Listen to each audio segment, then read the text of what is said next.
Jai Hind, everyone. The topic which I'm going to discuss with you today is GSM radio interface. That is what kind of interface has been devised in GSM for the cellular communication. This topic is covered in Unit 1. So the contents, basically what we are going to discuss today is GSM interface and the logical channels, that is the types of channels available in the GSM network. We have already seen what the GSM is. We had already discussed that GSM is basically developed in Europe, and the current air interface which we are going to discuss is basically GSM 900, and for this it uses frequency range for the uplink from 890 to 915 megahertz, and for the downlink it uses or it communicates over the range 935 to 960 megahertz. There are various versions available for the GSM. For example, we are having GSM 900 megahertz, GSM 1800 megahertz, and GSM 1900 megahertz, which GSM 900 is largely deployed. GSM is basically designed for voice and data services which we could access over the mobile phones, that is the wireless devices. We had already seen the GSM architecture, and we had already seen that the GSM system, it consists of three subsystems. One is radio subsystem, another one is your network and switching subsystem, and the last one is operation subsystem. In the radio subsystem, we had seen that what are the entities and what are the interfaces which we use for the communication among the users. Then in the network and the switching subsystem, it comprises of those interface and entities which are helpful in building a connection between the two devices. Then the last one is OSS, that is operation subsystem, and this subsystem is basically responsible for the maintenance and the operation of the GSM cellular network. So let's start with radio interface, that is the air interface in the GSM. As we had already seen in RSS, there are two kinds of interfaces. One is your interface, and then we are having ABIS interface. In the NSS, we had discussed the A interface. Similarly, the basically air interface which we are going to discuss is the interface, that is the interface which is being deployed for the communication between the mobile device and the base station. So interface, it comprises of various multiplexing and medium access mechanisms which it uses. We had already seen that the GSM implements SDMA, and how it implements SDMA, that it has divided the space into cells, hexagonal cells, and these hexagonal cells are working or operating on their own frequency ranges which has been designated by the GSM operator. So the SDMA, it is being used for the cellular configuration, and each cell is having its own BTS and a subset of a mobile users. Then GSM, it uses FDD, that is frequency division duplexing, to create downlink and uplink channels. And the media access which has been used in GSM, it is the combination of TDMA and FDMA concepts. That is, we are using time division multiplexing and frequency division multiplexing both. Now, how we in GSM, how we had achieved the FDD, that is frequency division duplexing. In GSM, we had divided the radio range which is available in the GSM 900 into two parts. One is being deployed for the uplink and another is being deployed for the downlink. What is the meaning of uplink? Uplink means when a mobile station communicate with the base station, then for that direction is known as uplink communication. And or you could say when we are communicating from ground to satellite. And what is the frequency range available for the uplink band? That is 890.2 to 915 megahertz. For the downlink means when the base station is communicating to your device, or you could say satellite to ground communication.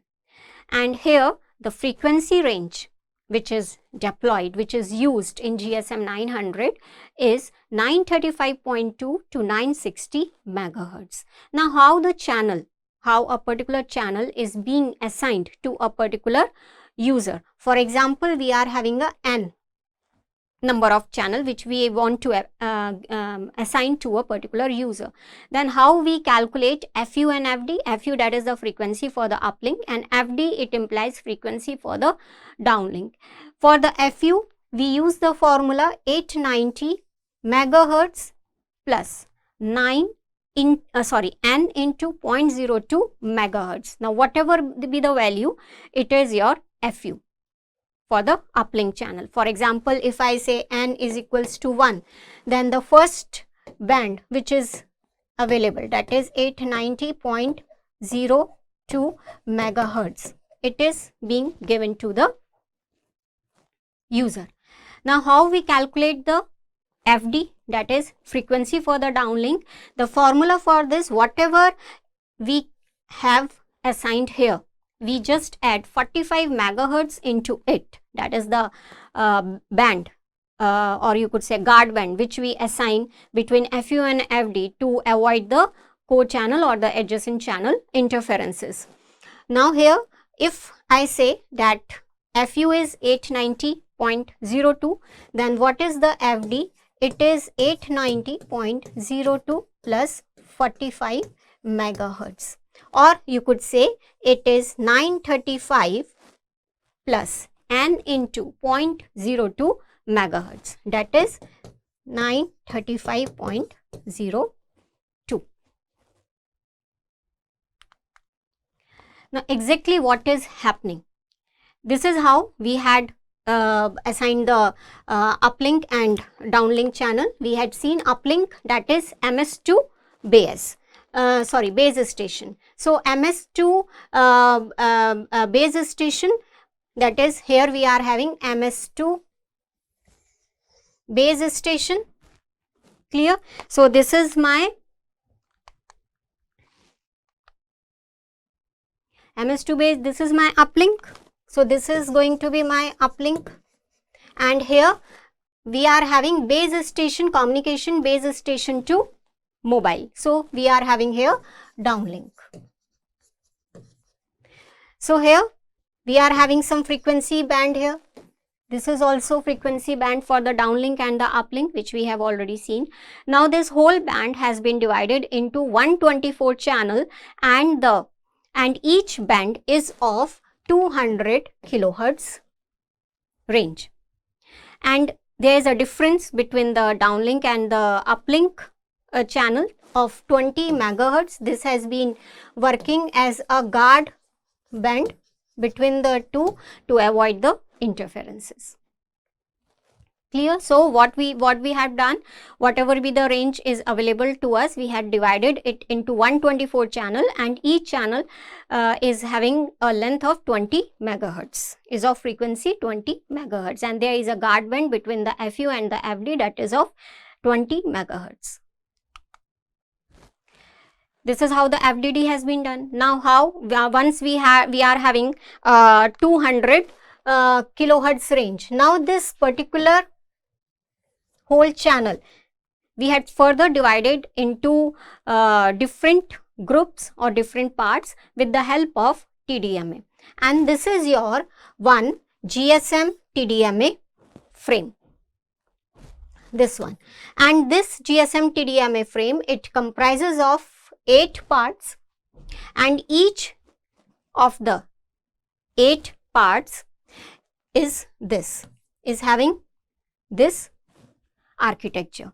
That is, each GSM time slot, which is also known by the name normal burst, it comprises of 2 tails of 3 bits each. That is, for the tail we are having 6 bits, 3 on one side and 3 on other side. For the user data, only 57 bits here and 57 bits are here have been assigned. That is your 114 bits total bits, 57 bits on one side and 57 bits on other side. Here we are having S, 1 bit each, and then we are having a training bits, that is 26 bit. Now the length of this particular part is 546.5 microseconds, and each normal burst length is 577 microsecond. The difference between the two has been used as a guard space.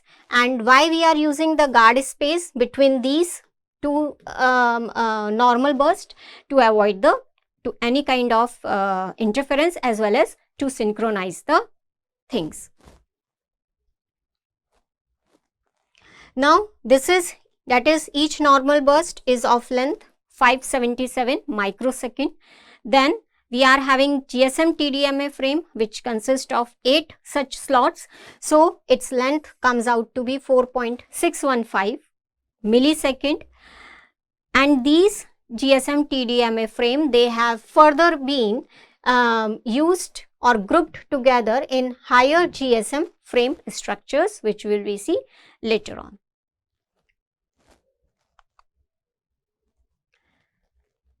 So each of the 248 channels is additionally separated in time via a GSM TDMA frame, and each comprises of 200 kHz carrier is subdivided into frames that are repeated continuously. The duration of a frame is 4.615 millisecond. A frame is again subdivided into 8 GSM time slots, where each slot represents a physical TDM channel and lasts for 577 microseconds.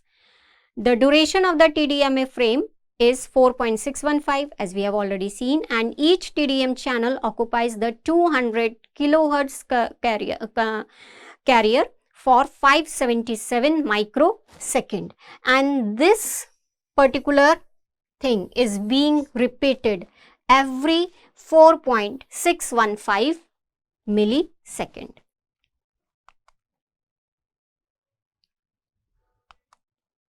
Data is transmitted in small portions, which we have already seen, that is normal burst. Figure shows a so-called normal burst as used for the data transmission inside a time slot. As shown, the burst is only 546.5 microsecond long, and it contains total 148 bits. That is, it comprises of total up to here 148 bits.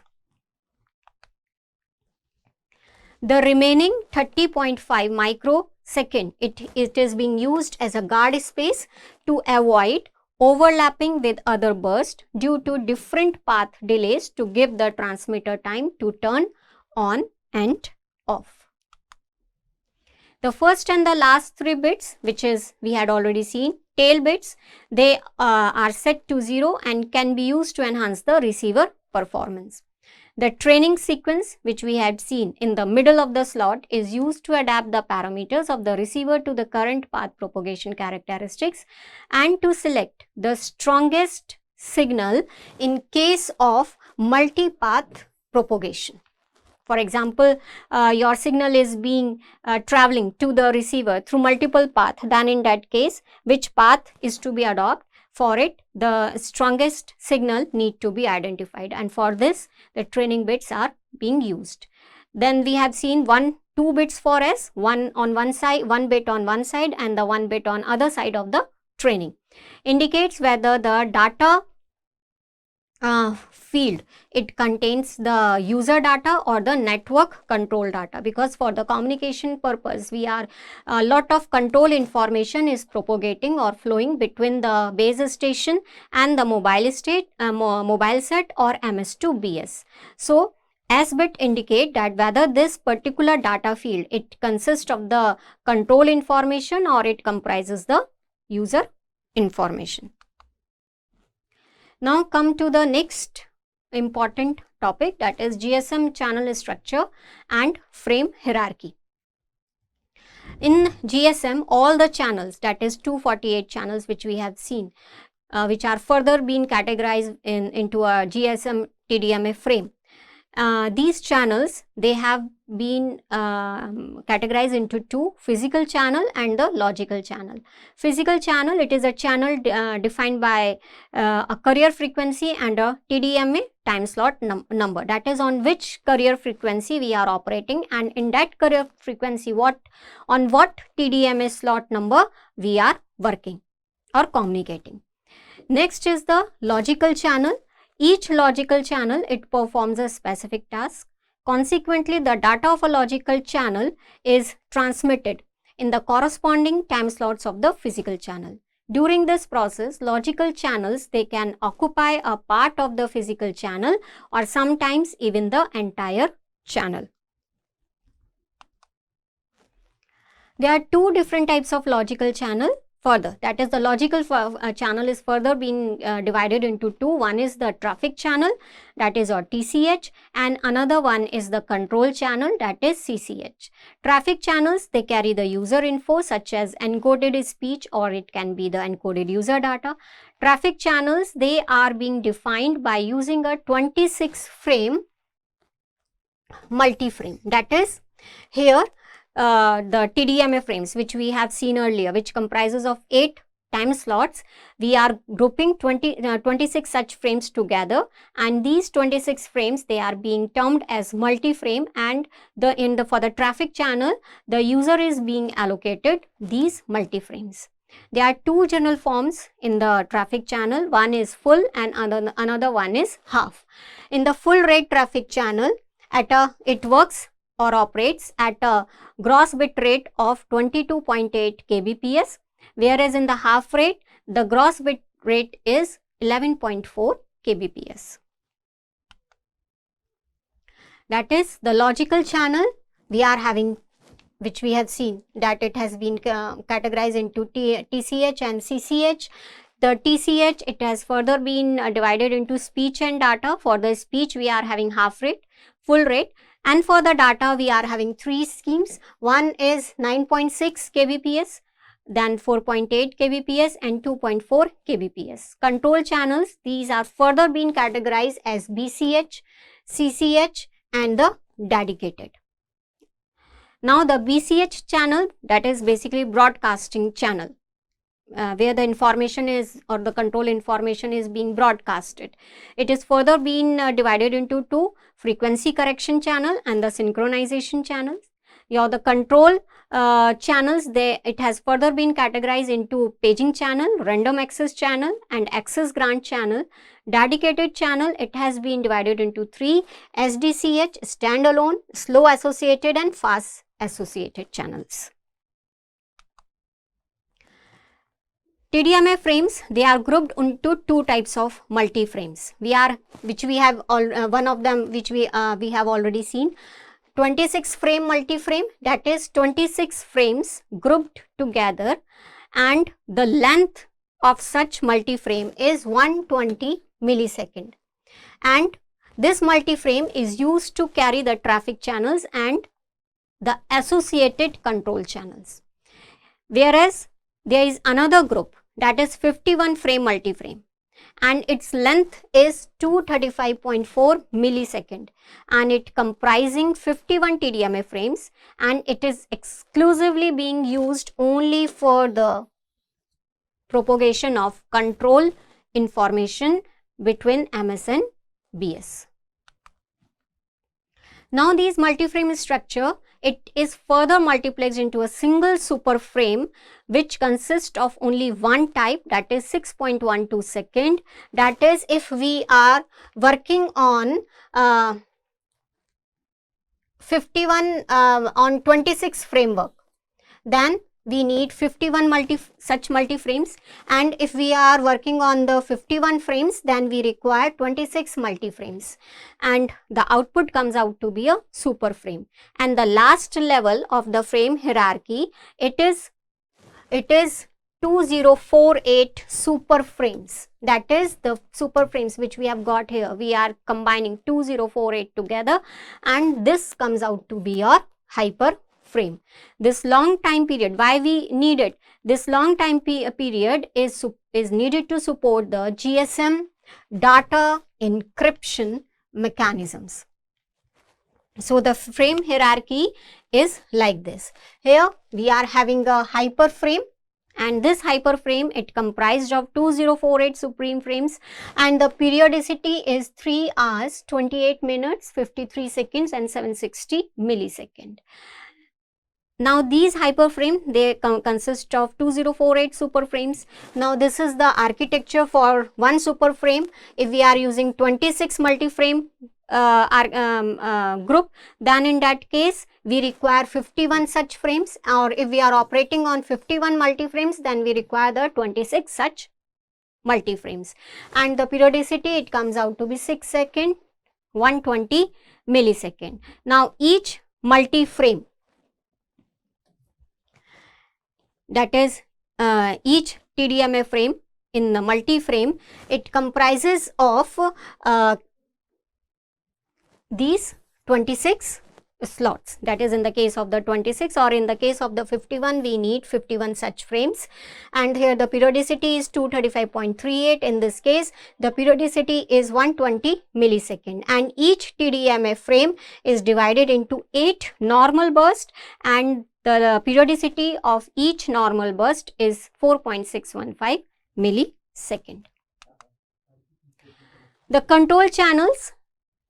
Now we are discussing the control channels. They carry the system signaling and synchronization data for control procedures, such as the info required for location registration, for mobile station synchronization, paging activity, random access, channel allocation, etc. We had already seen that there are 3 categories: BCH, CCH and DCH. The control channels are multiplexed into the 51, that is this particular architecture being used for the control channels. Now the first one is BCH, that is the broadcast control channel. A BTS uses this channel to signal the information to all mobile set within a cell. Information in this channel is that is the information for identifying the cell, and the option available within this cell, that is for the frequency hopping, and the frequency is available inside the cell and in the neighboring cell. Common control channel, that is CCCH, all information regarding connection setup between MS and BS is exchanged via, that is when you are making a call, then in that case you are operating on CCCH channel. If an MS wants to set up a call, that is when you are dialing a number, at that time RACH is used to send the data to the BTS. The BTS uses the AKGEC channel to signal an MS that it can use a TCH, that is if some traffic channel is available, then it will allocate you the traffic channel. But what traffic channel has been allocated to you, it is being informed over the AKGEC channel. Or if there is no TCH channel, and then in the case of the emergency, you are being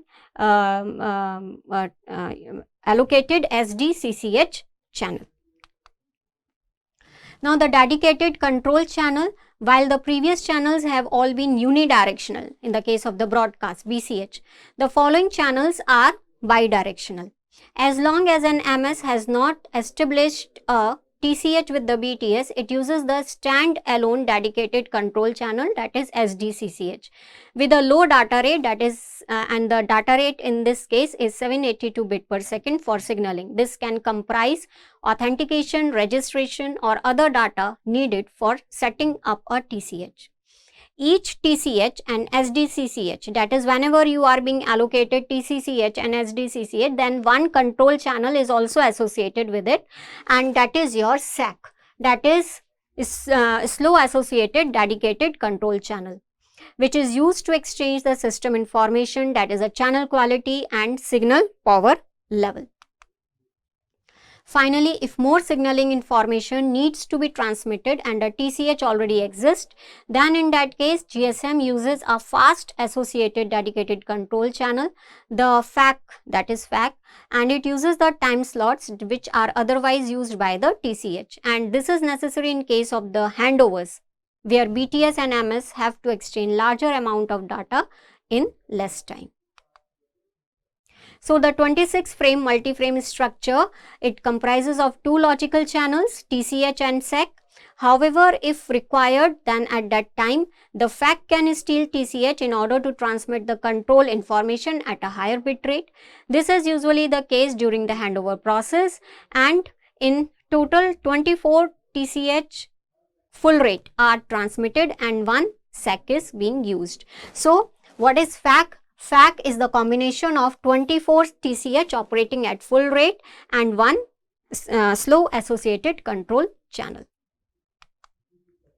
These are the references which have been used in preparing these slides. Thank you and Jai Hind.